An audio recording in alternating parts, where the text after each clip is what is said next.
बिस्मिल्लाहिर्रहमानिर्रहीम। अस्सलामुअलैकुम dear students, आज हम मैथमेटिक्स जो यूनिट नंबर 4 आपका चल रहा है उसमें एक डेफिनेशन को आज हम बेटा सीखेंगे और फिर इसी डेफिनेशन से रिलेटेड एक्सरसाइज 4.3 के क्वेश्चंस को हम सॉल्व करेंगे। तो ये डेफिनेशन बेटा बहुत इम्पॉर्टेंट है, इसको समझना है, अंडरस्टैंड करना है क्लियरली, कंसेप्चुअली। जो बात समझ ना आए तो आप ग्रुप में मैसेज कर देना। तो चलते हैं डेफिनेशन की तरफ। डेफिनेशन है बेटा सबसे पहले सर्ट, जिसको उर्दू में कहते हैं मिकदार असम।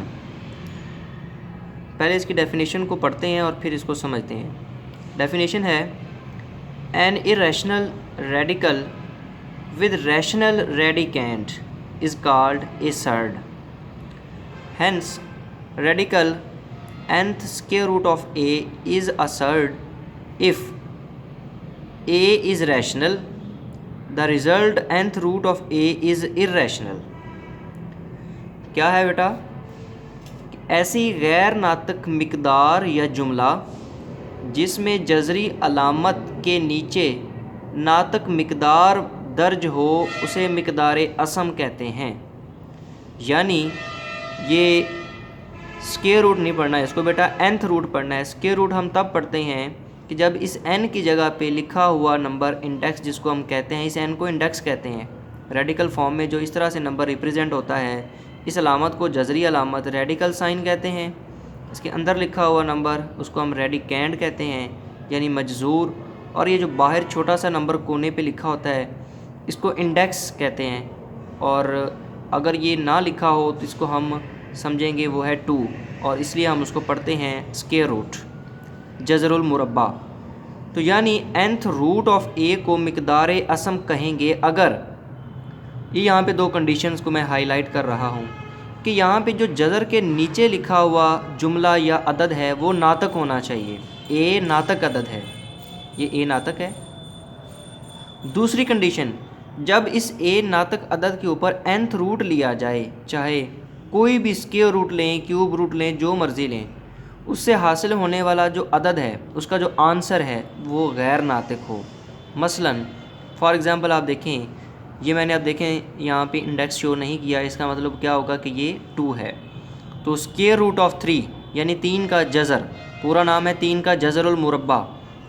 तो बेटा आप जानते हैं 3 एक रैशनल नंबर है, नातिक अदद है। क्यों कि ये एक बेसिकली पॉजिटिव नंबर है। तो आप 3 को लिख सकते हैं 3/1।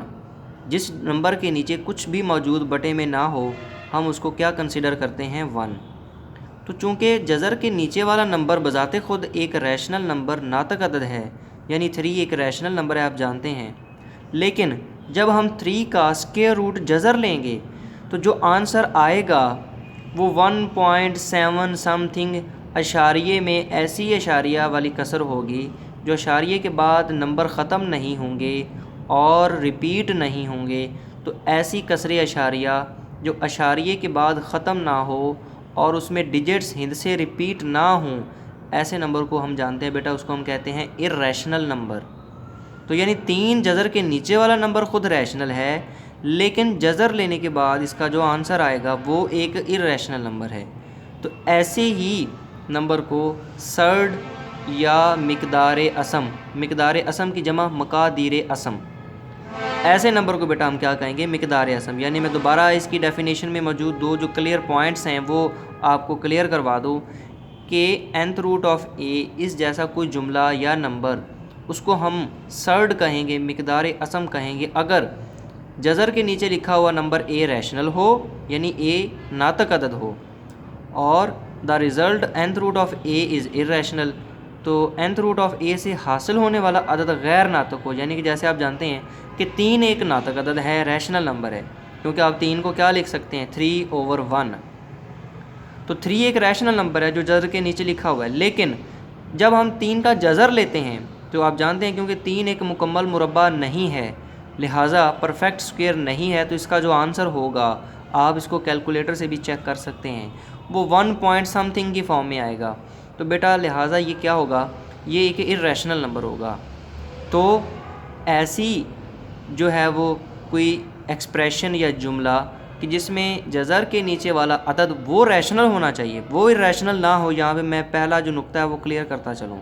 जज़र के नीचे लिखा हुआ नंबर रैशनल हो, नंबर हो या वो जुमला हो, एक्सप्रेशन जो मर्ज़ी हो, वेरिएबल भी हो सकता है, लेकिन वो रैशनल होना चाहिए। और जब स्क्वायर रूट लें या क्यूब रूट लें या जितना मर्ज़ी उसका रूट लें, तो वो उसका आंसर है कि इर्रेशनल नंबर हो, गैर नातक अदद हो। तो बेटा हम ऐसे फिर जुमले को, इस तरह की फॉर्म का जो जुमला होगा उसको हम क्या कहेंगे कि वो सर्ड है। तो यहाँ पर सर्ड क्या होगा? Square root of 3। इसी तरह आप देखें क्यूब रूट ऑफ 7, तो इसका आंसर जो है वो एक परफेक्ट नंबर नहीं है, लिहाजा इसका आंसर भी अशारिये में जाएगा। और ऐसी अशारिये वाली कसर होगी कि जिसमें अशारिये के बाद डिजिट्स जो नंबर हैं वो ख़त्म नहीं होंगे और रिपीट नहीं होंगे, और ऐसे ही अदाद को हम इर्रेशनल नंबर कहते हैं। तो लिहाजा बेटा क्यूब रूट ऑफ 7 एक इर्रेशनल नंबर है, हालांकि 7 एक रैशनल नंबर है।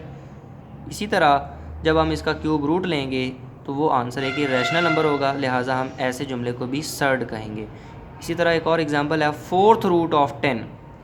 ये ज़रा मैं रूट को एक्सप्लेन करता चलूँ, यहाँ पे रूट नहीं लिखा तो 2 होगा, इसीलिए हम उसको स्क्वायर रूट कहते हैं। अगर ये इंडेक्स 3 हो तो इसको आप क्यूब रूट कहते हैं, और अगर ये इंडेक्स 4 हो तो आप बेटा इसको फोर्थ रूट कहेंगे। इसी तरह फोर्थ रूट ऑफ 10 ये भी एक सर्ड है, एक मिकदार असम है, क्योंकि जज़र के नीचे लिखा हुआ नंबर अदद 10 रैशनल है, नातक है, जबकि फोर्थ रूट ऑफ 10 इसका जो आंसर है वो एक इर्रेशनल नंबर है, वो एक गैर नातक अदद है। तो अब ज़रा मैं इसी ही डेफिनेशन को हाईलाइट करते हुए ज़रा नीचे कुछ मैंने और एग्जांपल्स ये आपको एक्सप्लेन करनी है कि जैसे आप जानते हैं बेटा पाई एक इर्रेशनल नंबर है, बज़ाते ख़ुद पाई एक इर्रेशनल नंबर है। तो हमने सर्ड मिकदार असम की डेफिनेशन में ये बात कही है कि जज़र के नीचे लिखा हुआ नंबर या अदद या जुमला वो रैशनल हो, वो नातक हो। लेकिन अब आप जानते हैं कि जज़र के नीचे जो लिखा हुआ नंबर है वो तो ऑलरेडी इर्रेशनल है, गैर नातक अदद है, और उसके ऊपर फिर एक जज़र की अलामत है। तो लिहाजा ऐसे जुमले को आप सर्ड नहीं कहेंगे, मिकदार असम नहीं कहेंगे। इसी तरह 2 + square root 17 whole square root, ये भी एक सर्ड नहीं है, ये मिकदार असम नहीं है, क्योंकि जज़र के नीचे लिखा हुआ ये जो नंबर है 2 + 17 स्क्वायर रूट, आप जानते हैं कि 17 का जज़र 17 का स्क्वायर रूट एक परफेक्ट नंबर नहीं है। तो लिहाजा ये यानी कि जो होल जज़र लिखा हुआ है इसके नीचे लिखा हुआ नंबर बज़ाते ख़ुद रैशनल नहीं है, लिहाजा ये सर्ड मिकदार असम नहीं है। क्यों? कि जज़र के नीचे जो नंबर लिखा हो वो रैशनल हो।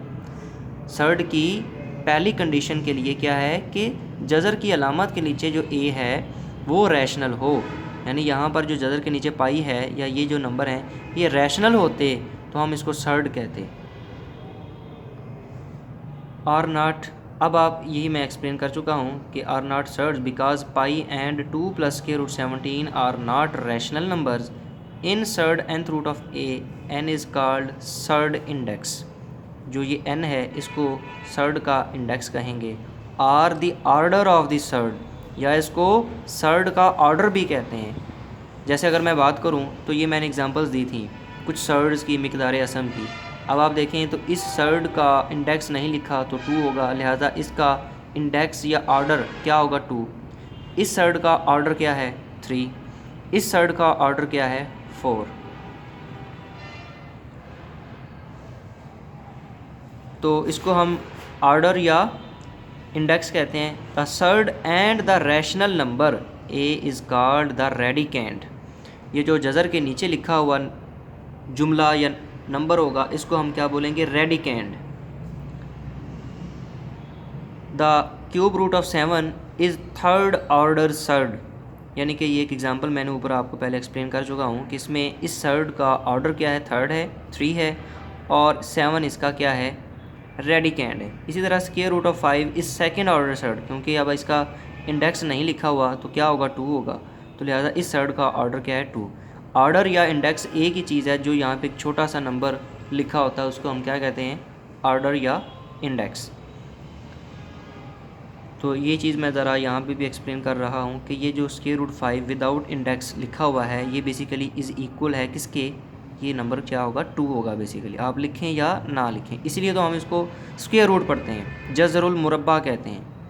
आइए चलते हैं बेटा, अगर आपको सर्ड की डेफिनेशन समझ आ गई है तो अब इसी एक्सरसाइज में एक्सरसाइज 4.3 में सर्ड से रिलेटेड कुछ क्वेश्चंस हैं, उनको आज हम समझेंगे, सॉल्व करेंगे। तो क्वेश्चन नंबर 1 स्मार्ट सिलेबस में है, express each of the following surd in the simplest form, यानी मुदर्जा झैल में हर एक मिकदार असम को मुख्तसर तरीन शक्ल में आपने लिखना है। स्मार्ट सिलेबस में क्वेश्चन 1 का पार्ट नंबर 2 और पार्ट नंबर 4 शामिल हैं।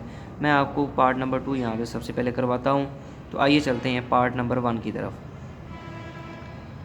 पार्ट नंबर 1 में बेटा लिखा हुआ है, ये 3 देखें क्लियरली, ये 3 ज़रा नीचे करके जज़र के साथ अलहदा करके लिखा हुआ है, ये इंडेक्स नहीं है। इंडेक्स जो होता है वो थोड़ा सा ऊपर करके छोटा सा कोने में लिखा होता है, इस बात को समझना। जैसे ये यहाँ पे 3 और इस 3 में फ़र्क है, ये 3 इस जज़री अलामत के साथ ऊपर करके लिखा हुआ है, जबकि ये जज़र की अलामत के थोड़ा सा नीचे करके लेफ़्ट हैंड साइड पे लिखा हुआ है। तो इस 3 का मतलब है ये इंडेक्स नहीं है, बल्कि ये 3 नंबर है जो ज़रब हो रहा है 162 के जज़र के साथ। तो 3 multiplied by square root of 162। अब मैं इसको स्क्वायर रूट क्यों पढ़ रहा हूँ, क्योंकि यहाँ पे लिखा हुआ इंडेक्स नहीं है, लिहाजा ये क्या कंसिडर किया जाएगा 2। अब 162 की आप फैक्टराइजेशन करें। आप जानते हैं कि किसी नंबर की तज्ज़ीह हम सबसे पहले किस पर डिवाइड करते हैं, उसको 2 पर। अब आप देखें ये 2 पर डिवाइड होता है, इसको 2 पर डिवाइड करें, फिर 9 पे, फिर 9 पे। जब इसको 2 पर डिवाइड करेंगे 162 को आंसर आएगा 81। 81 को आप लिख सकते हैं 9 मल्टीप्लाइड बाय 9, ठीक है। अब इस 9 मल्टीप्लाइड बाय 9 को क्या लिखा जा सकता है बेटा, 9 का स्क्वायर। ये काम अभी हम सिंप्लीफिकेशन जज़र की अलामत के नीचे ही कर रहे हैं। पहला काम इस 162 की तज्ज़ीह करना है, फैक्टराइजेशन करना है, फिर आपने इसको पेयर के फॉर्म में लिखना है कि जो जो नंबर 2 दफ़ा रिपीट हो रहे हैं, क्योंकि इसमें एक ही पेयर बनता है 9 स्क्वायर का, उसको लिखें। और मज़ीद तो इसके बाद बेटा आपने ये काम करना है कि वो 2 का स्क्वायर रूट अलग कर देना है, 9 स्क्वायर का स्क्वायर रूट अलग कर देना है। आप जानते हैं ज़रब के अमल में और तकसीम के अमल में स्क्वायर रूट को आप सेपरेट कर सकते हैं, जमा और तफरीक के अमल में स्क्वायर रूट आप अलहदा नहीं कर सकते, ठीक है। तो अब आप जानते हैं स्क्वायर और स्क्वायर रूट एक दूसरे के इनवर्स प्रोसेस हैं, तो लिहाजा एक दूसरे को कैंसिल करेंगे, 9 रह जाएगा और इधर √2 स्क्वायर रूट 2 वैसे ही रह जाएगा। अब आप ये इन दोनों नंबर्स को जो विदाउट स्क्वायर रूट आ रहे हैं इनको मल्टीप्लाई करें, 9 × 3 27 और ये √2 ऐसे ही लिखा जाएगा। लिहाजा ये जो सर्ड है ये अपनी सिंपलेस्ट फॉर्म में इस तरह से उनको आपने सिंप्लीफाई किया है, रिप्रेजेंट कर दिया है। तो इस क्वेश्चन के बाद आप बेटा क्वेश्चन नंबर 1 का पार्ट नंबर 4 देखें स्मार्ट सिलेबस में। ये आपकी एक्सप्रेशन है 96 x⁻⁶ y⁻7 z⁻8 और अब जज़र की अलामत के ऊपर छोटा सा नंबर क्या लिखा है 5। इसका मतलब ये इंडेक्स है, ये ऑर्डर ऑफ द सर्ड है। तो अब हम क्या करेंगे, 96 नंबर है, इसको आप फैक्टराइज़ करें, तज्ज़ीह करें, 2 पर तकसीम करें, 2 पर होगा तो फिर आप 2 पर 48 आंसर आएगा, फिर आप 2 पर डिवाइड करेंगे 24 आएगा, फिर 2 पर करेंगे तो 12 आएगा, फिर 2 पर करेंगे 6 आएगा, फिर 2 पर करेंगे 3 आएगा, तो 3 को 3 पर डिवाइड करेंगे 1 आएगा। इस तरह से 2 मल्टीप्लाइड बाय 2 ये कितनी दफ़ा रिपीट होगा, 5 टाइम्स, 1 2 3 4 और ये 5 और एक नंबर 3 आएगा। इसकी तज्जीक आप करना जानते हैं।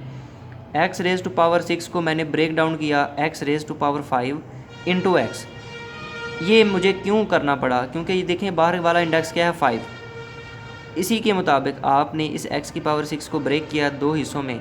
x⁻5 डॉट यहाँ पे रिप्रेजेंट कर रहा है मल्टीप्लाई को इंटू x। अब x की पावर नहीं लिखी है तो आप जानते हैं 1 होगी, तो बेसिस अगर इक्वल हों तो वो मल्टीप्लाई हो रही हूँ तो बेस हम एक दफ़ा लिखते हैं और पावर्स ऐड करते हैं। तो 5 + 1 6, यानी कि x⁻6 की ये ब्रेकेज है x⁻5 इंटू x। इसी तरह y⁻7 को आपने बेटा ब्रेक डाउन 2 हिस्सों में कैसे किया, इसी 5 को देखते हुए इंडेक्स को एक आप लिखेंगे y⁻5 और अब कितनी पावर 7 में से रह जाएगी 2, तो यहाँ पर आप 7 मल्टीप्लाई लिखेंगे y²।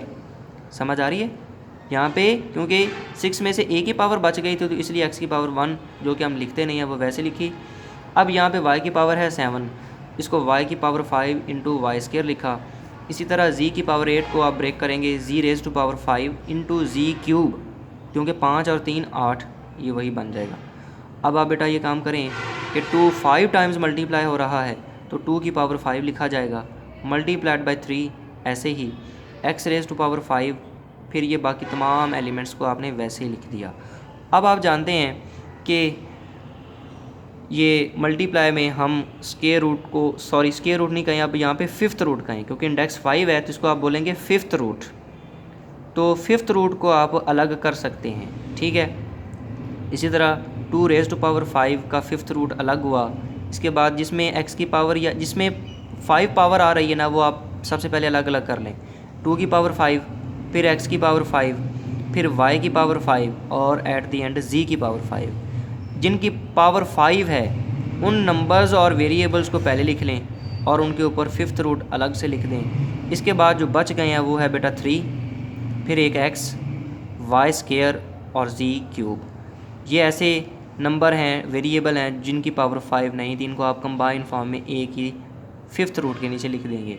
अब बेटा आप जानते हैं कि अगर ये रेडिकेंड की पावर और उसका बाहर रेडिकल का इंडेक्स इक्वल हों तो वो कैंसिल हो जाते हैं। क्यों? क्या आपने जैसे ऊपर वाले इस क्वेश्चन में कहा कि ये जैसे 9 का स्क्वायर और स्क्वायर रूट थे, ये कैंसिल क्यों किए थे? बेसिकली यहाँ पर इंडेक्स नहीं लिखा तो 2 है, तो बाहर वाला इंडेक्स 2 और 9 की पावर 2 ये दोनों कैंसिल हो जाएंगे, तो जस्ट आंसर 9 आएगा।